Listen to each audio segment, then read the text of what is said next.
political issues of the day, but he's transactional and sees the Qataris as someone who wants to have a relationship with. We know that from his trip overseas and from the statement, at least, that's been put out today. He's not happy with what the Israelis did. What do you think's next? And while he has been fairly clearly pro-Israel since the campaign trail, I think pro-Israel groups and pro-Palestine groups are very frustrated by him because he does use this information advantage that the White House has to sort of muddy the waters and say, I didn't tell them to do it, but I did know about it. And frankly, because of the national security nature of the issue, we may not know who knew what when. Yeah, Netanyahu put a bunch of statements out, even when he spoke, Kurt. He said, we acted independently, and then Trump came out and basically said, this wasn't me, so that we know where both players are trying to position themselves. What do you think today means? Well, I mean, the last thing that the United States wants to see is, violence spill out into, Qatar. This is a place that we have seen try to actually become more mainstream over the years. Recently, they held a live event for WWE in Qatar. And so this is not the image that they want to have associated with their country. And it makes sense that the president, while trying to convince the world that he has a handle on these conflicts and that is steering them towards resolution, has been one of the big promises he made in the run-up to the campaign when he got reelected.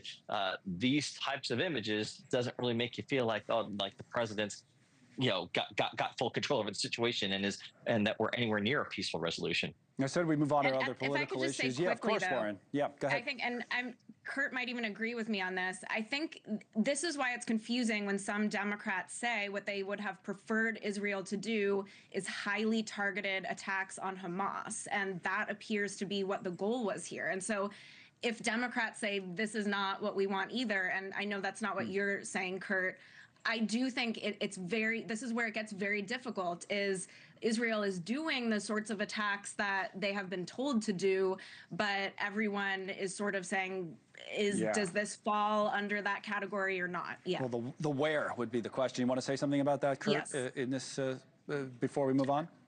Yeah, I just think that in general, anytime that the President of the United States acts as if he is blindsided and unhappy with an attack, it kind of sends a signal to me, at least, that even if we want targeted attacks, which I agree that we do, this was not the way to go about doing that. Right. And, that's the signal he's sending. And again, we'll see whether he speaks about it later or not.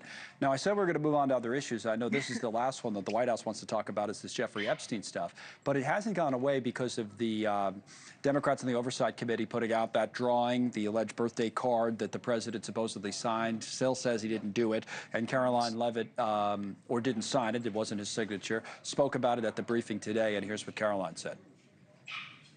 Sure, we would support that. And in fact, I have already seen many forensic analysts of signatures coming out. I believe it was the Daily Signal that published a piece with 3 separate signature analysts who said that this absolutely was not the president's authentic signature. And we have maintained that position all along. The president did not write this letter. He did not sign this letter. And that's why the president's external legal team is aggressively pursuing litigation against the Wall Street Journal.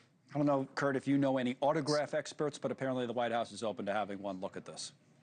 I mean, this is just ridiculous at this point. First of all, let's be clear. It was the Republican-controlled Oversight Committee that issued the subpoena to the Epstein estate. This is why these documents have come to light and been produced. So this is not a Democrat-driven anything. It's the House majority Republicans on the Oversight Committee. Number 2, I've seen all over social media a number of signatures popping up from handwritten notes that Donald Trump has sent over the years that match that one. Third of all, first they said this didn't exist in the first place. Now they're saying, well, it wasn't him that signed it. Someone's going to have to explain to me why the Epstein estate in 2 decades ago created a fake birthday card list that included Donald Trump, because that's where this came from. It came from the Epstein estate. Didn't come from Democrats, didn't come from Democrat-aligned interests or a super PAC or opposition research. It came from an estate. So you're telling me that this has been sitting there for 20 years and it's been fake the whole time? That doesn't add up either. If you want a funny story that's somewhat related, but not really, years ago, the president was clearly a bigger fan of somebody I was co-anchoring a show with, because he took a screen grab like this of the 3 of us. It was just the 2 of us, and he sent it to this co-anchor of mine, and he signed it right over my face so that my face couldn't even be seen. So that's a true story. Nothing to do with this one, but made me think of it. That's Lauren, a great anecdote, I think it's Thanks.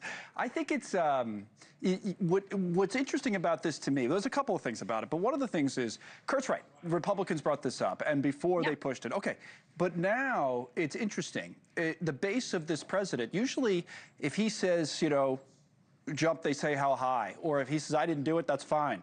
Like the idea that he's going to be in some sort of political trouble over this, also with his base at least, seems far-fetched to me as well. I think they'll probably just want to move on, just like he does. What do you think? I do think we might be getting to the end of this. I mean, leave the note aside, which is obviously very creepy and disturbing. We know Trump was friends with this person. He's a convicted sex offender and sex trafficker. That is not good, no matter how you slice it. The pictures, to me, are just as damaging as some note that we don't know how to read into.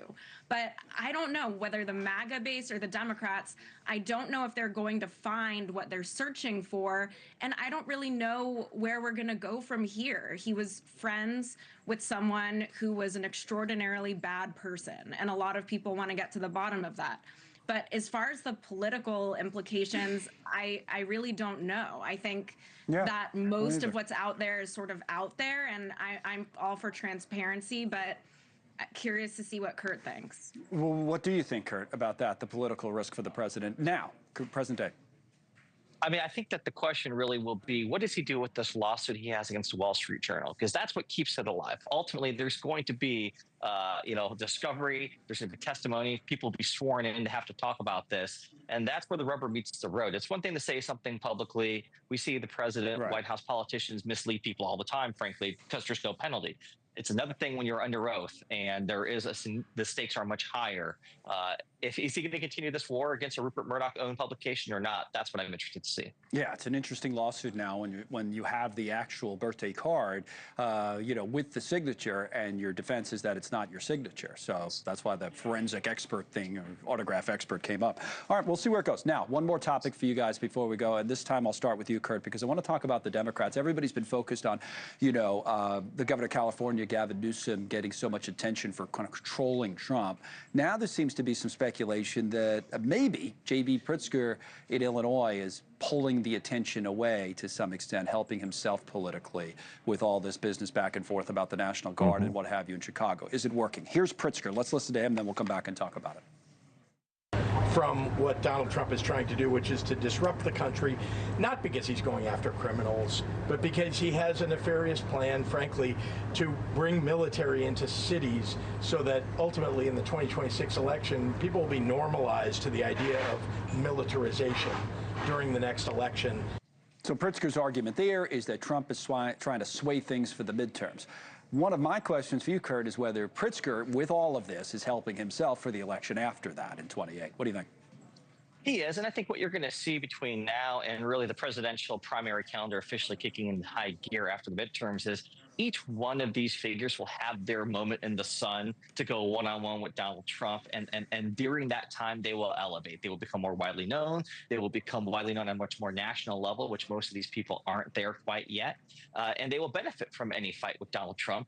Donald Trump oftentimes aids them in that. When he starts calling you out, when the most powerful person in the world is fighting with you, I always say, punch up, don't punch down. Trump loves punching down, and in doing so, he only serves to elevate you. It's why there are so many books during Trump 1 that became bestsellers, because Trump would talk about it all the time. Sales would go up, they would become famous, and life would go on. That's the same thing you're going to see with the Democratic primary. Yeah, he can elevate opponents. This wouldn't be an opponent because he can't run again, but to me, that's what he's doing with Mamdani in New York a lot, because he wants to go after him. So he's elevating him and putting him in the spotlight. What do you make of what's going on, though, with the Democrats and their presidential ambitions with all this crime back and forth, Lauren?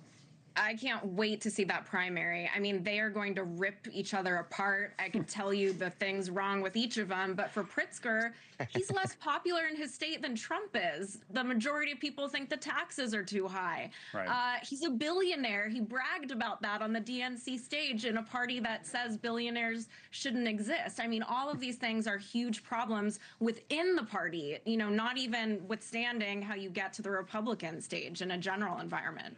For the record, if I'm ever a billionaire, I'm going to brag about it too. But go ahead, Kurt. I'll say, if anything that we have learned over time, it's whoever's having their moment in the sun today probably isn't going to be the nominee No in 2 or chance. 3 years. That's right. Yeah, that's right. Bet on whoever we're not talking about. All right, guys. Good discussion on all these issues, some more important than others, right? Kurt Bardella and Lauren Wright, you guys are great. All right.